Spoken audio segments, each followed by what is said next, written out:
Folks, what up? We got another UFC to break down. UFC Fight Night Perth, to be exact. We got Carlos Ulberg versus Dominick Reyes in the main event. Let's just go and get into it. A pretty decent card. It's not like a crazy blow your hair back type of card per se, but got some decent fights on it. Looking at the prelims, we aren't going to spend a bunch of time here. A couple of them that are going to be fun. I think this Colby Thickness versus Josias Musasa will be fun. Jamie Malarkey versus Rolando Bedoya. I think this is a standout performance for Rolando. I believe he can go out there and really shut Jamie down and make a big statement. Cam Rouston, Andre Petrosky. We're really only familiar with Petrosky, so we'll see what happens there. And then last but not least, kind of the premier spot on the prelims, we have Navajo Sterling versus Rodolfo Bellato. This one I'm actually pretty interested in. A bit of controversy with old Bellato and the weird Craig Jones fight. And then you've got a undefeated prospect here with old Navajo Sterling. So we'll see what happens. Sky's the limit on this kid. That should be a fun one. Moving on to the main card, though, we have Tom Nolan versus Charlie Campbell. First fight of the main card. Fun scrap here. This is the first one we'll actually take a look at and break down. We were looking at this one earlier today on the Anik and Florian podcast, so go check that out as well, folks. Fun scrap here. Tom Nolan has only one loss to his name. He had a, knockout loss to Nicholas Moda, however you say it. It wasn't like it was a shut your lights out kind of stoppage. He kind of got cracked and then pounded onto a referee, stepped in and pulled him off. So it wasn't like he completely shut his lights out. Tom Nolan got a decent chin, real tall kid. Tom Nolan is what I was going to say, and I butchered it. But tall dude, 6'3", good reach, 73 inches, only a half inch different than Charlie Campbell, but that's still pretty long. Fight's fairly long, a lot of kicks, going low, rips to the midsection, then switches it up and goes upstairs. Pretty good jab, check counter hook.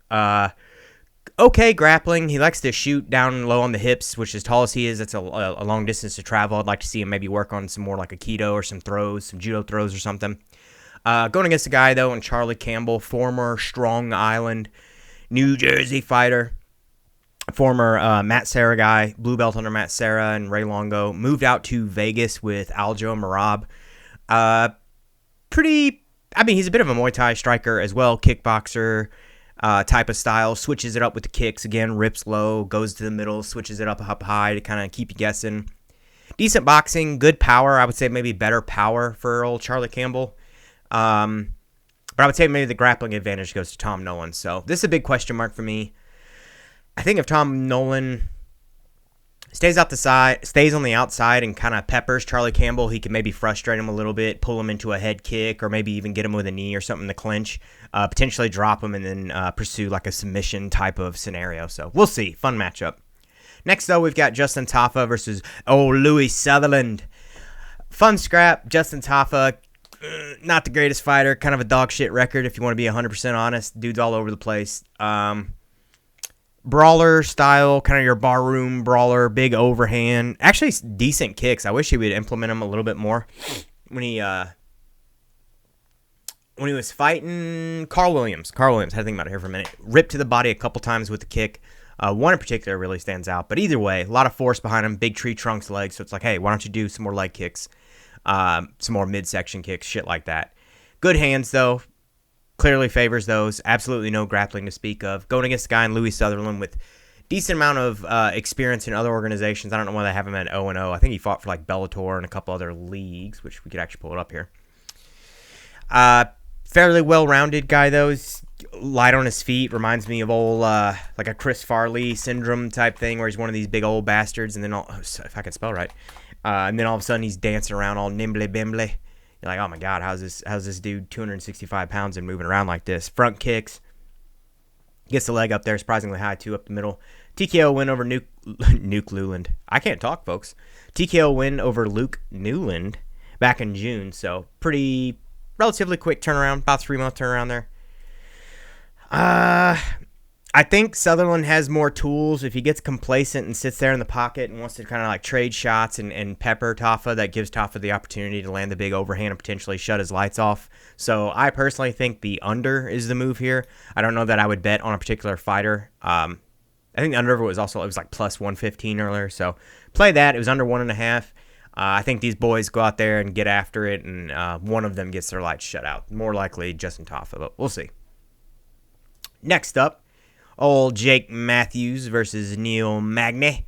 Fun scrap here. Two vets, been around for quite a long time. One of them making their debut in 2013, Neil Magny. Jake Matthews making his debut in 2014. So only a year apart. Kind of different spots in their careers, though. It's kind of funny. Jake Matthews is like really starting to put it together and come into his own. Is kind of on the come up, whereas Neil Magny seems to be, unfortunately, a little bit over the hill and starting to kind of turn and kind of come on the way down. And we more celebrate the exceptional performances for him, where it's like, oh, this was surprising, he got it done, than like an actual expectation for him to be putting out good performances. So we'll see. I think this fight is kind of a setup for Jake Matthews to win. Hometown advantage, similar strengths, good grappling, good wrestling. I think he has better striking than Neil Magny, especially when he actually starts opening up with the combos. I think he lands pretty well. Big overhand. Gets in the habit of doing these kind of like lunging, single stabbing shots, so would like to see him get old Neil Magny up against the cage and then maybe start teeing off on him a little bit and open up. I think he can do it. I think he does it. But I will say, be careful here. Neil Magny is a savvy vet and has a way of turning these things around. So if you start seeing momentum swing back into his favor by about the mid-second round, you might want to consider a live bet in this one. And go with old Neil Magny. But I'm taking Jake Matthews straight up on this one. Next up, we have old Jack Jenkins versus Ramon Tavares. I'm kind of torn on this one, man. Jack Jenkins is a pretty big favorite here. Don't know that I necessarily agree with that. Like, I think he should be a favorite, but not quite as big as he was earlier in the day. Fairly well-rounded guy. He's got good grappling, decent hands, good thudding, powerful shots. A little bit flat-footed, doesn't move around a ton as much as maybe you would like some mobility. And at least in my guys, I usually generally like to see that. Whereas Ramon Tavares is more of like the counter striker, fights a little bit longer in the stance, whereas Jack Jenkins is a little bit shorter in his. Like I said, likes to do counter striking, pull counter, crack you. He's got the southpaw stance. I think Jack Jenkins is the better overall fighter. However, I do think Ramon Tavares could potentially land a shot and hurt Jack Jenkins. I think his chances of winning are almost exclusively by knockout. Inside the distance for him was plus 500. So while I would take Jack Jenkins, you maybe take him by decision, you could possibly hedge that with Ramon Tavares, like inside the distance. Just put like maybe, I don't know, maybe a fifth of a unit on him at plus 500. At least then you get your 1 unit back for the bet on Jack Jenkins. Or if you want to be, come out ahead, do a quarter of a unit on him. So, fun scrap. Jack Jenkins worries me a little bit. I think he's one of these guys that strongly prefers to be the hammer over the nail. Like, he doesn't do so well when the pressure begins being put back on him. He gives up positions, settles in positions on the takedowns a little bit. Not that he's going to have to worry about that with Ramon Tavares, but I just worry. Once the fight really starts getting gritty, which I think Ramon can kind of hang in there and make it one, is he going to stay in there and ride it out? So, I don't know. We'll see. Moving on, we've got the co-main event of the evening. We've got the Brute, Jimmy Crute versus Ivan Urslan. Fun scrap. Hometown advantage for the Brute, Jimmy Crute. What did John Anik call him? The bomb? I can't even remember. Bomb dingo or something? I don't even remember. Whatever. Big fucking brute of a dude. I mean, the Brute's an accurate nickname. Big burly guy, clearly very strong. Keeps that right hand cocked there right next to the chin. You just kind of pop you with, smash you with it.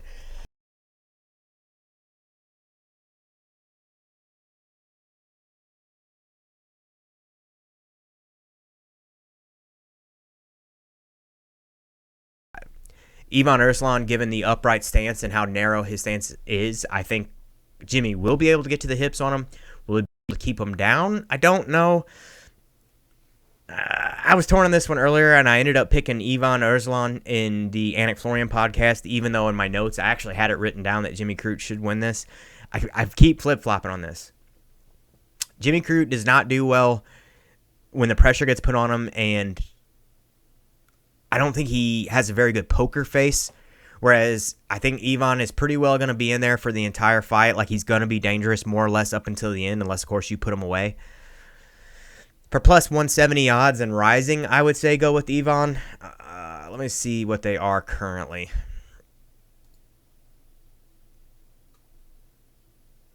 Yes, it's steadily going in favor of Jimmy Crute, and I do not think he should be a minus 220 favorite. I think he should be closer to like a minus 150, something along those lines. So I'll go Ivan Erslan for the value for the main event challenge. I should have went Jimmy Crute, but that's okay. We fucked up. It is what it is. Crute should get it done. I think he's the better grappler, the better submission artist. He just needs to go out there and stay composed, not get cracked, not get hurt early, especially when Ivan still has quite a bit of power. Whoops. So we'll see what happens. Moving on to the main event of the evening. We are flying right through these fights. I don't want to spend a ton of time on this card because we are going to spend quite a bit of time on the pay-per-view card next weekend. But we have Carlos Ulberg versus Dominick Reyes. Slapped hands with Ulberg here in St. Louis. Jesus Christ, I can't say his name. I was hanging off the edge of the tunnel when he went walking through and slapped hands with him, so that was pretty cool. Fight-wise, stylistically, Ulberg, the more mobile, kind of dance around the outside, chip away at you, pepper at you, land the low kicks, counter, pull you into an exchange, and then switch momentum, change up the tempo, and crash you into his fucking right hand, basically. Really, he's got a nasty left hook as well. Dominick Reyes, pretty well-rounded fighter, was just on an absolute tear, and then the John Jones debacle kind of derailed him for a little bit. He was on a bit of a slump, and then has since resurged. I don't know that his chin is holding up very well. I think Ulberg has a decent amount of pop as well, and I could potentially see Ulberg maybe putting him away a little bit later, catching him, frustrating him early as he's peppering him. Ulberg stays very well composed. He's got decent fight IQ for the amount of experience that he has. I think maybe that's that training with the city kickboxing team. A lot of pretty highly touted, highly credentialed guys in there with a lot of experience. What round? Third round, fourth round, he pulls Reyes into an exchange, hits him on the way in, and slumps him. I think could be a very likely outcome here. So we're going to go with Ulberg. Bets. I like Nolan moneyline. That was a minus 140 earlier, so clearly that one's moving. I liked the under 1.5 on Tafa. That's 115 still. We could do Matthews and Ulberg together. What's that looking like? Oops, I clicked on Ulberg accidentally and took that one out of there. Minus 132. That was a minus 101 yesterday, both those guys together. So, couple bets. We'll tweet them out like we normally do. I generally like to watch the weigh-ins, which I think they're a little bit later tonight. I generally like to watch the weigh-ins and then tweet my bets out so that I kind of see how these guys look on the scale. See if they make weight, see if they miss weight, and just how drained they look. Dominick Reyes actually looked a little flabby this week. I almost wonder if he's got an injury or something. But short and sweet this week, folks.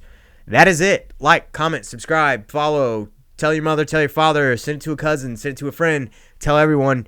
Help me out, help brother out, support us. Go watch the Anik and Florian podcast. We were on there earlier shooting the shit with the boys. Peace out.